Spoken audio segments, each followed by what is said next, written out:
शिवसेना नेते आणि माजी पर्यावरण मंत्री रामदासभाई कदम यांच्या वाढदिवसानिमित्त दापोली शहरात विविध कार्यक्रमांचे आयोजन करण्यात आले। दापोली नगराध्यक्षा सौ कृपा घाग यांच्या पुढाकारातून हे कार्यक्रम राबवले गेले। शहरातील कार्यकर्त्यांना अपघाती विमा, छत्री व कापडी पिशव्यांचे वाटप करण्यात आले। रुग्णालयात जाऊन रुग्णांना फळ वाटप करण्यात आले। यावेळी मोठ्या संख्येने पदाधिकाऱ्यांची उपस्थिती होती। कार्यक्रमात बोलताना सौ श्रेयाताई योगेश कदम यांचेही मार्गदर्शन लाभले। त्यांनी आता नगराध्यक्षांनी आणखी कणखर आवाजात बोलावं अशी अपेक्षा व्यक्त केली। दापोली तालुका शिवसेनेच्या वतीनं रुग्णालय व वृद्धाश्रमात फळ वाटप करण्यात आलं। त्यावेळी दापोली उपजिल्हा रुग्णालयाचे अधीक्षक डॉक्टर पवन सावंत, नगराध्यक्ष कृपा घाग, माजी नगरसेविका शब्दम मुकादम, दीप्ती निखारंगे, किशोर देसाई आदींची उपस्थिती होती। कोण ओळखत नाही असा प्रश्न आहे आणि रामदास भाईंनी आपल्यासाठी वर्षानुवर्ष जे केलंय, आज कुठे ना कुठे त्यांच्या वाढदिवसाच्या निमित्ताने तुम्ही सगळ्यांनी एकत्र मिळून आज आपण सगळे त्यांच्या, मला वाटतं त्यांच्या छत्रछायाखाली मोठे झाले आहोत आणि त्यांच्या वाढदिवसासाठी हा जो कार्यक्रम आज शिवसेना, युवासेना, महिला आघाडी सगळेच पदाधिकाऱ्यांनी एकत्र घेऊन आणि खास करून आपल्या नगराध्यक्ष मॅडमचे आपले लाडके उपमुख्यमंत्री शिंदे साहेब खेडमध्ये येत आहेत। योगेश दादांच्या माध्यमातून खूप छान नाट्यगृह हे उद्या खेडमध्ये त्याचं उद्घाटन होणार आहे।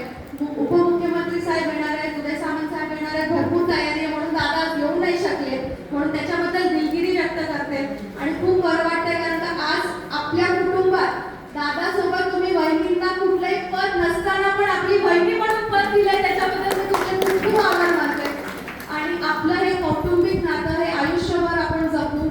मी तुम्हाला शब्द देते, तुमच्या परिवारात आज तुम्ही सगळे माझ्या परिवारात, तुम्ही सगळे माझ्यापेक्षा खूप जास्त ज्येष्ठ आहात, पण तुमच्या सगळ्यांचं पालकत्व आणि तुमच्या सगळ्यांच्या कुठल्याही क्षणी जिकडेही दादा आणि मी आमची गरज पडेल, आम्ही सातत्याने ठामपणे उभी राहू असं मी तुम्हाला ग्वाही देते। पुन्हा एकदा मला बोलवलं, माझा मान सन्मान केला, त्याबद्दल तुमच्या सगळ्यांचे आभार मानते। इकडेच थांबते। आहे की त्यांच्या वाढदिवसानिमित्ताने एक खालीचा वाटा म्हणून आपण आज पुरुष पदाधिकारी, बेसिक पदाधिकारी आणि युवा पदाधिकारी यांच्यासाठी एक छोटीशी पॉलिसी 1 वर्षाची काढली आणि महिलांसाठी छत्र वाटप आणि कापडी पिशव्यांचं वाटप आपण इथे घेतलं। खरंच एक माझी पर्यावरण मंत्री असल्यामुळे कापडी पिशव्या म्हणजे आपण लवकरात ही मोहीम हातात राबवणार आहोत की प्लास्टिक बंदी शहरामध्ये लवकरात लवकर आणणार आहोत। त्याचप्रमाणे जेव्हा आपले विकास पुरुष माननीय योगेश दादा जेव्हा आमदार झाले त्यावेळेस सगळ्यांमध्ये जोश होता, आनंद होता की आता मला आपण सगळे उपस्थित राहिला आणि माननीय रामदासभाई यांना उद्याच्या वाढदिवसासाठी शुभेच्छा देऊन त्यांना आई तुळजाभवानी चरणी प्रार्थना करते, त्यांना उदंड आयुष्य लाभू दे।